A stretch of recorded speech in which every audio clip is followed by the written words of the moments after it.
this intro short. We're working on the big tanks this time. We're working on the 3,000 gallon Predator Bay with 1,000 gallon mangrove estuary and the 4,500 gallon Xingu River.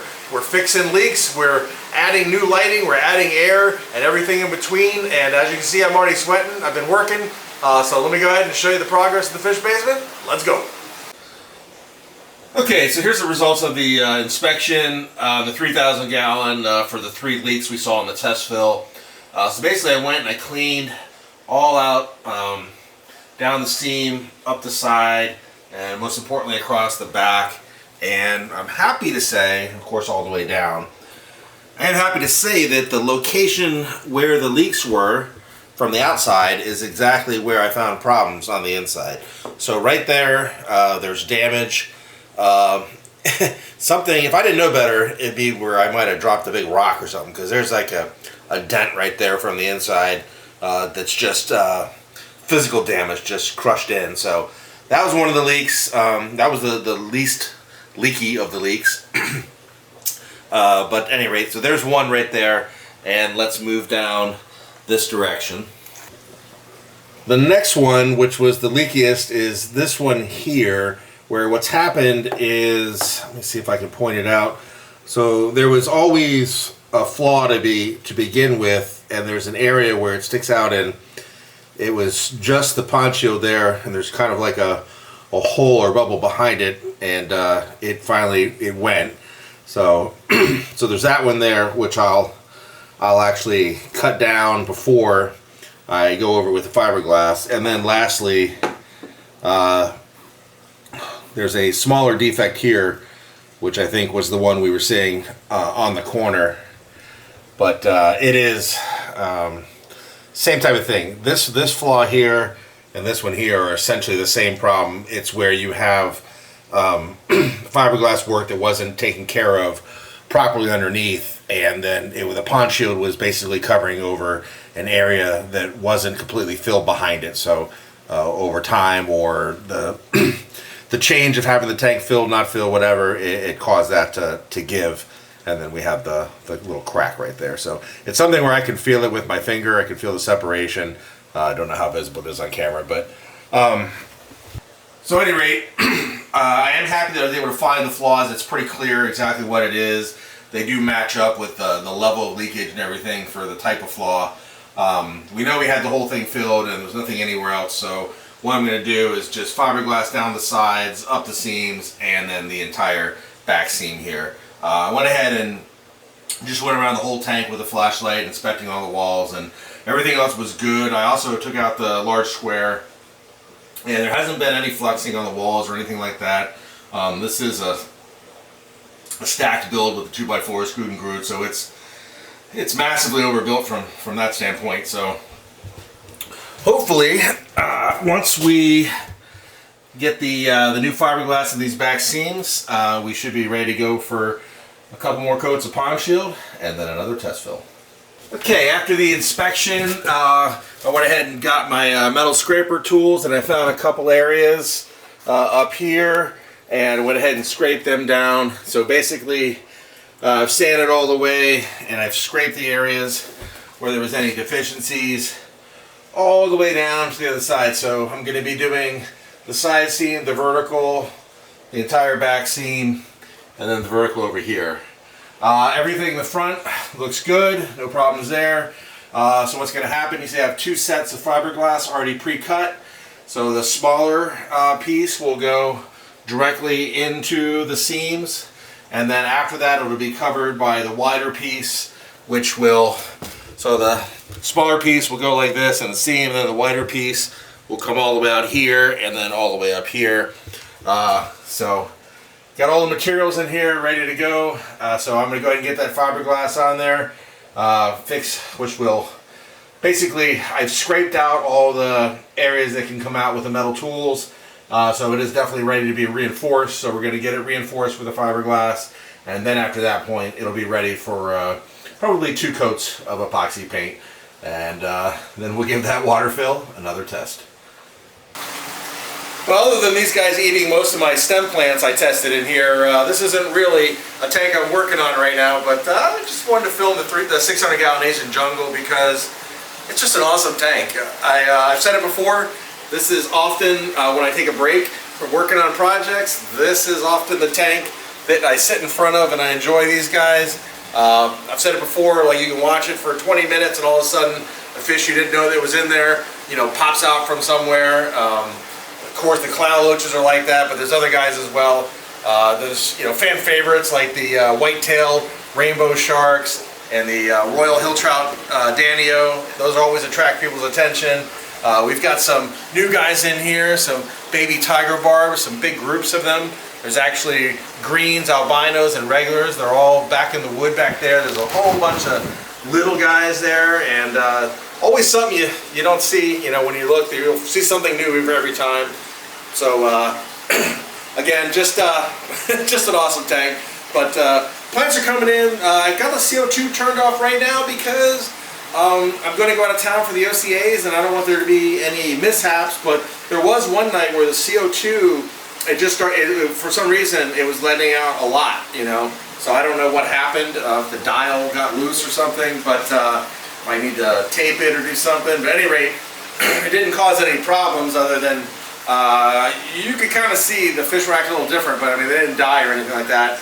And I don't know how long it was happening, but when I found it, I fixed it, turned it off, did some measurements, and I moved the oxygen over one of the ones here. So this oxygen here goes back and gets used up through the biological process. This one here is sort of after that, and that's going to get back up into the tank here, as well as I positioned each one of the returns up a little higher to create a little more oxygen at that time. And I'm just leaving it that way, but could have been bad, but didn't turn out to be bad. But at any rate, these are a lot of slow grower plants. What does best for me, obviously, are these crypts, the Anubias, and the Java fern. So they don't need to be pounded with CO2 so much. So I'll just run it when I'm here in the meantime. And look at that. Has anyone ever seen that bala shark?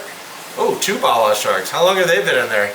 Probably never even seen them on camera before. They love it back there in that wood root. But kind of just what I'm saying. There's a lot of fish in here that you don't always see. But yeah, 600 gallon, doing awesome. Love this tank. All right, so obviously the 4,500 gallon Xingu river tank here is one of my biggest tanks. Well, it is my biggest tank. So it's something where, you know, I want this tank to always look the best. And we originally started with the lights up above, but as the jungle got bigger, which we knew it would, and we're glad it did, it blocked a lot of the light. So we added lights to the aquarium itself on each section, but we added these type of lights where it's the same lights that we're using up above, and the problem is it gives a bit of a spot beam effect, you know. So what I want to do is I want to up the color temperature a little bit and spread that light out, and also push that light in the back as much as possible, as well as we've got awesome water flow and aeration in the first part of the aquarium because of the flow coming out of the wetland filter, but we definitely it slows down as we go. We added a bunch of power heads, but all throughout the tank, everywhere I added power heads, the fish just destroy them. I don't know what they have against these power heads, but these big bruisers, they put a beating on them. So the fix is we're gonna switch up the lights for these night crew strip lights I have here, which gonna allow me to dial up a whiter color temperature. And then we're also gonna add a whole bunch of air stones. We've just got tons and tons of airline and air stones here, and we have a massive air pump that can run 48 of these stones all at once. So obvious place we're gonna do is over here. So our returns, so our water that's pulling the water and sending it to the wetland filter comes from these 4 big pumps up here. So we're gonna add a whole bunch of air stones down in the bottom there. So we're gonna be pulling a ton of water up off the ground, off the surface, or off the substrate, up into those pumps, and we're gonna shoot that highly oxygenated water into the bottom of the wetland filter all the way down here. So we're gonna maximize the amount of aerobic bacteria that exists down at the bottom of this wetland, this massive wetland filter here. So that is going to make the filter more efficient. And then secondly, we're going to add air stones to the top of the wetland filter so that, because what happens is, you can see, you know, it's 4 feet tall. So as that aerated water goes up through all those layers of sediment, all those different types of bacteria, that oxygen is depleted. So that water coming out of the top of here is only getting reoxygenated because of the rippling effect as it goes over the waterfall. We want to supercharge that. So those two areas are going to receive, you know, probably 4 to 8 air stones here, 4 to 8 all the way down there. And then in strategic areas along the back, I want to add some more air stones as well to move more water and oxygenate more as we go down, to sort of spread that out. And then once that's done, I'll come back and figure out how much more water flow I need and start pulling out some of the power heads, especially the ones where the monster fish I've already, you know, munched them and broke them in half, and put in some internal circulation pumps. But those are a lot more expensive, so I want to see what we get with this first. So we're going to make these improvements in this video. We'll take a look and see how it does, and maybe I'll prune some of these. We got some dead leaves and stuff up here, so do a little pruning and cleaning up, and we'll get this bad boy looking good. Alright, so all the way down there, 22 feet away, we've got the seam down all the way along the bottom here and up over here, and you can see there's another area where I clawed down even further, getting down to anything that wasn't 100% bulletproof. So obviously there's like 4 layers there, 2 layers over most of this, and then everywhere there was a flaw, there's that 3rd layer of the wider fiberglass. But we're all looking good, all buttoned up here, so I'm just going to let this cure, and then we'll start putting the pond shield over here. Just basically one step closer to getting Predator Bay 3000 online. So all the fiberglass repair work is done, and I inspected. Everything looks good. It's definitely solid. And I went ahead and got the first coat of pond armor, pond shield on there. Might be hard to see from here, but I'll take you in closer and show you what I'm talking about. But as always, the first coat I used whatever the cheapest color is other than clear. So when I go to put the next coat on, it's easier to see where I've already painted. So in case you're not sure where the repaired area is, let me take you a little closer and I'll show you what we're looking at. Okay, all jokes aside, you can see that the sky blue line there, that is the repaired area. And yes, sky blue was the cheapest color right now. So that is what is it? I think it's either 1 quart or 1.5 quart kit, sort of the smaller kit. I believe it's the smallest kit, basically. And that has that repaired all the way from end to end. And again, the actual spots were smaller, but you know, when you're taking the time to do this, why not just fiberglass the whole thing, repaint the whole thing, just make, you know, fix the areas that need to be fixed and make the rest of it even stronger than it ever was. So what was the weakest point is now the strongest point of the aquarium. Alright, time for me to go ahead and give that a little light sanding, and we'll get the second coat, which will be in black.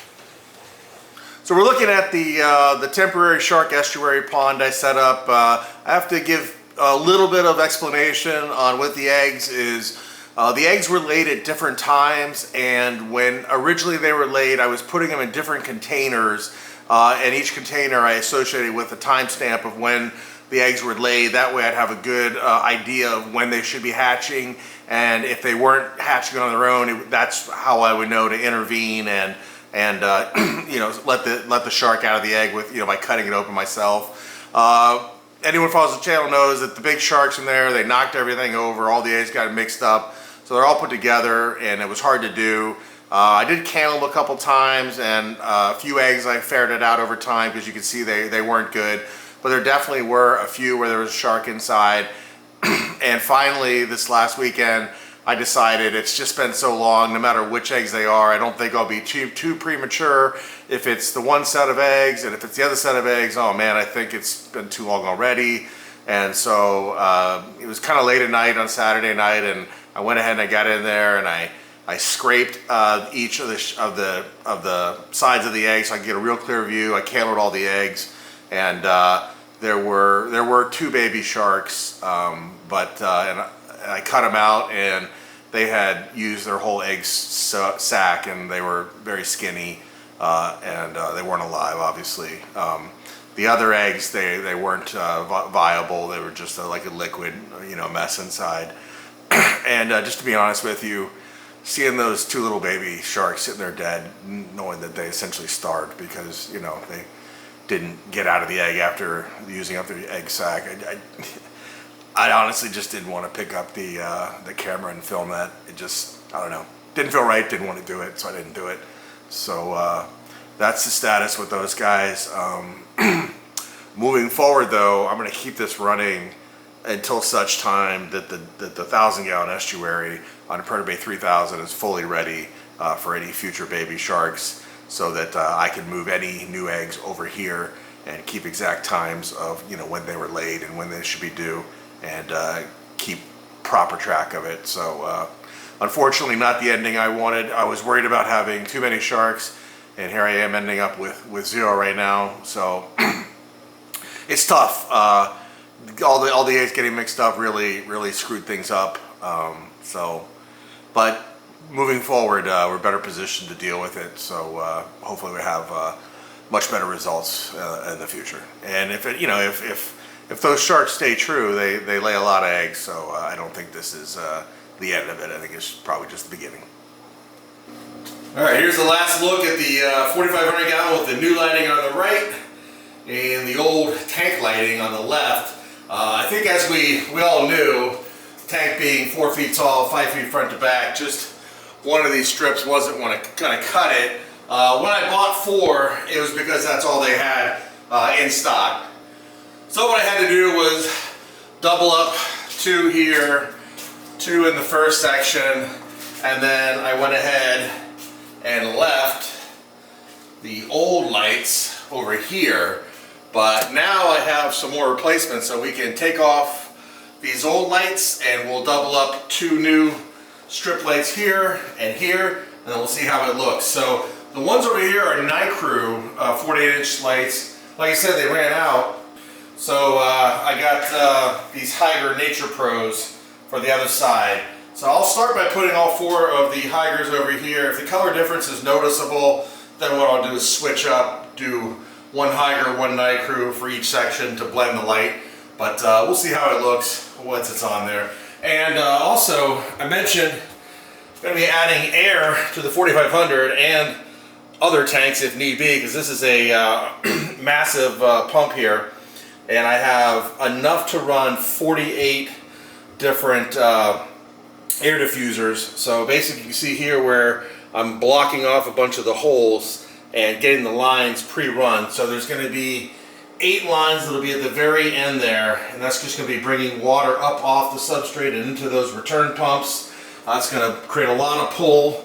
There's going to be some lines, some air lines run all the way down to the end to the wetland filter down here, and we're going to be oxygenating the water after it comes up, and then as it gets dispersed into the aquarium via the sort of waterfall edge there. So I'm going to work on those things now, and then we'll take a look back and see how it looks. But I definitely like the more diffused lighting over here versus the more the spot beam. You just have way more, par in the middle, and then the shadows. The shadows are cool for the Amazon, but just the diffused lighting still gives it that, not dark complexion, but I didn't want the tank to be super bright. It is a Xingu River tank, so I wanted that darkness in the back, and I'm getting that just by having the lights kind of in the middle. There's, the lights are here. There's still another 2.5 feet of tank back there. You've got from here to the riverbed, and then behind the riverbed you've still got space. So you get the same effect, but where you do have the lighting, it is much more diffused, much nicer looking. Okay, let me make some changes. So there is the final coat of black on the repaired area. 2 coats of black, 1 coat of blue, and between 2 and 6 coats of fiberglass, depending where it is among the seam. But it is all buttoned up and looking good. And at this point, it just needs to cure for a few days while I'm out at the OCA, and it'll be time to fill this baby. Yeah, it'll be time to fill this bad boy back up. All right, all the hiders are installed over on the left-hand side. Again, nice, good diffused lighting. I would say the hiders are brighter than the night cruise. That's what it looks like here. Keeping in mind, this has the dock, you know, right there. So there is a dock up there blocking a whole bunch of light. So you sort of, you know what, if I compare that far end there where there's no dock blocking all the light with the hiders, it's about the same. So yeah, you can sort of see, if you see over here and all the way over there, that one there is dark on purpose, again, because of that big dock. And the fish love it under there, and I love the dock. It's been a hit with the fish, so I would say, yeah, I'd say just have the hiders on one side, the night cruise on the other, is going to work. Looking a lot better, a lot more distributed light. Very, very happy. I need to clean the glass over here. This is like the first time. It finally took a year for, I need to test again, because a couple months ago I tested the nitrates, and they were like 20. So all that vegetation up there with all these big beasts down here, it's definitely balanced out pretty well. What I was thinking about doing was dosing some pond fertilizer, because not for nitrate, but for the other macronutrients, micronutrients, so that the plants can better uptick that nitrate from the water. And also too, well, there should be enough atmospheric CO2 no matter what, but when it's warmer, I do like to open those windows and let that come in, and you really see a pop in the growth. But which is fine. I've had to trim the plants back multiple times. We're trying to train these monsteras up there to grow wider, and it's working. They're fanning out. Each time I clip them, they reroute, they resprout, I mean, and well, they reroute too. They take another path. So we're gonna get the riverbank, like this one here is a whole new sprout. So they were all coming forward, now I got them coming sideways and everything. So that's gonna be cool. Also thought too, I could add another row of lights further back, like move these lights further back and just shine them more back at the riverbank, give more room for them to grow out, because we have the lights that are dedicated now to just the tank. Because if you remember when the tank first started, before the riverbank grew up like that, these lights up top were what was lighting the aquarium as well. So evolution, but that's to be expected. Just look at how big that piece of lily's gotten. It's a freaking monster. But that is to be expected. That's one of the awesome things about fish keeping, is it is a living ecosystem. It is an evolution. It's ever changing. Always something to do. Super awesome. And I think I'm not going to do in this video. I'm going to wait to do the air. There's a lot I want to do, and I just don't want to rush it. And with doing all the repairs on Predator Bay 3000 this week, doing these upgrades here, I think it's enough for, you know, this video. And again, I don't want to rush. I want to do that right. So in the next video, we'll get the air on this guy, and hopefully we'll have major progress and a successful test fill on Predator Bay 3000. Okay, so a lot of work has been done on Predator Bay 3000. We had the test fill originally. Happy to say that, as you can see, we still have water running multiple weeks in the estuary. No problems. Everything's been great. Appears to be no problems with any of the plumbing. Definitely the little leak on the bulkhead, I'm sure is fixed.